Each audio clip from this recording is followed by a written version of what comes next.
Hello, this is Lucia Costin, and today we're going to talk about understanding emotional loneliness and its roots. Now, this is a very difficult subject for a lot of us because most of the times it's rooted in the fact that our parents were themselves either emotionally immature or emotionally unavailable. And we grew up with this inner thirst to be accepted and to have those emotions validated. So, emotional loneliness is a deep ache that stems from a lack of meaningful connection. And as people, we love connection, especially when we grow up. It often begins in childhood, where emotionally distant or preoccupied parents may have left the children feeling unseen and unheard. And this void can follow us into adulthood, especially after losing that bond. If you're carrier of this feeling for as long as you can remember, it may be traced back to childhood where emotional support was scarce. So you've been carrying this feeling for so long, and it's a very, very heavy burden to have, especially since you can't really explain it. You can't really voice it out. It's not something it's not a visible wound you can show to people and have it looked out for.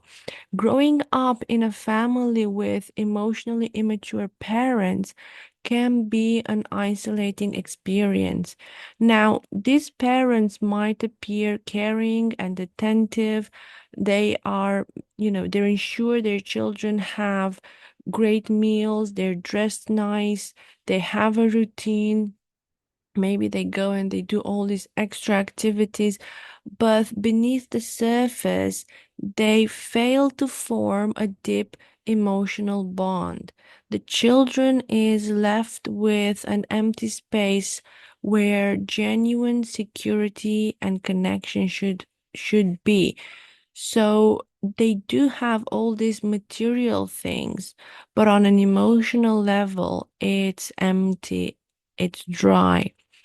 And the loneliness of feeling unseen is as profound as any physical pain, yet it leaves no mark. And emotional loneliness is silent, is elusive, though it does ache. It is difficult to articulate, and it's so easy to overlook it. And we also often we describe it as a deep emptiness or a sense of being alone in the world, while some might label it as existential loneliness. Its roots are far from abstract, and they do lie in our families. As children, we lack the language to identify the absence of emotional intimacy with our parents. We can't recognize emotional immaturity. We only feel it. We feel the void. For a child, the natural response to loneliness is to seek comfort from a parent. But if that parent was afraid of deep emotion, you may have been left lingering with this sense of shame simply for needing affection. As the child of someone who was emotionally immature, of an emotionally immature parent, you grow up and the emptiness that you feel still lingers in your adult life. Even though it's all perfect on the surface, this deep loneliness can persist into adulthood, especially if they unknowingly choose relationships that fail to provide the emotional connection they crave. And oftentimes, because we're unaware of this, we will keep recreating the same pattern into our adulthood.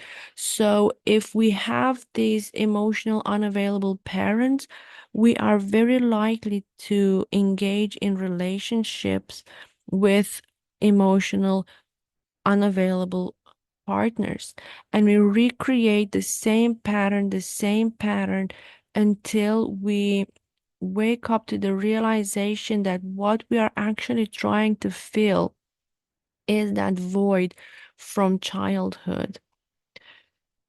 So you might be going through motions of life like the school, the work, the marriage, the raising of the children, yet that core sense of emotional isolations continues to haunt you.